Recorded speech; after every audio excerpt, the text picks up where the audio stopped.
उत्तर तथा उत्तर पूर्वी पहाड़ियाँ। उत्तर पूर्वी पहाड़ियाँ को ट्रांस हिमालय तथा हिमालय में बांटा। हम पढ़ेंगे ट्रांस हिमालय को 3 भागों में बांटा।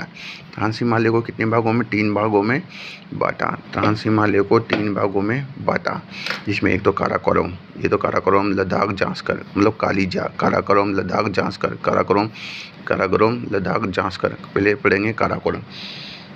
पहले बात तो ट्रांस के बारे में पढ़ेंगे। ट्रांस किसे कहते हैं? ट्रांस हिमालय, इसका निर्माण इंडियन प्लेट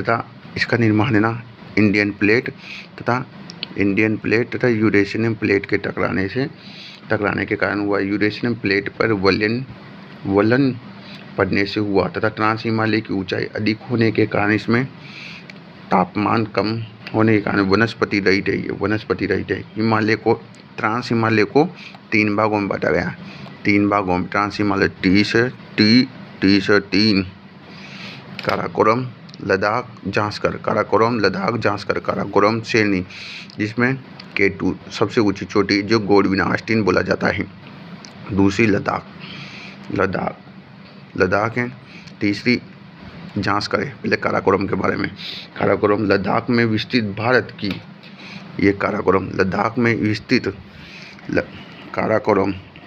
लद्दाख में विस्तृत भारत की इस सबसे उत्तरीतम श्रेणी कृष्णागिरी पर्वत तथा उच्च एशिया की रीढ़ भी कहते हैं। लद्दाख में विस्तृत है कृष्णागिरी पर्वत, उच्च एशिया की रीढ़ कहा जाता है।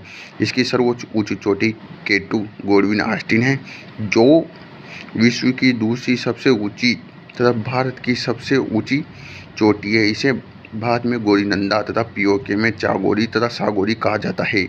K2 की ऊंचाई 8,611 मीटर होगी। 8,611 5 बार बोलो। K2 की ऊंचाई 8,611, 8,611, 8,611, 8,611, 8,611, 8,611।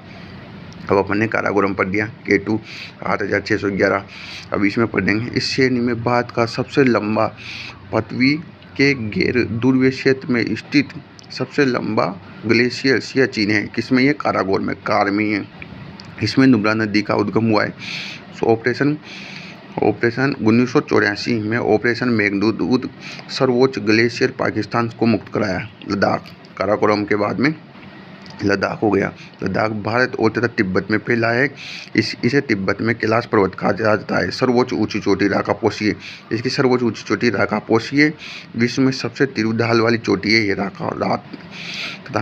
राकापोशी की लद्दाख में। भारत का पहला डाई स्काई रिजर्व तथा भारत का सबसे ठंडा स्थान द्रास श्रेणी किसमें?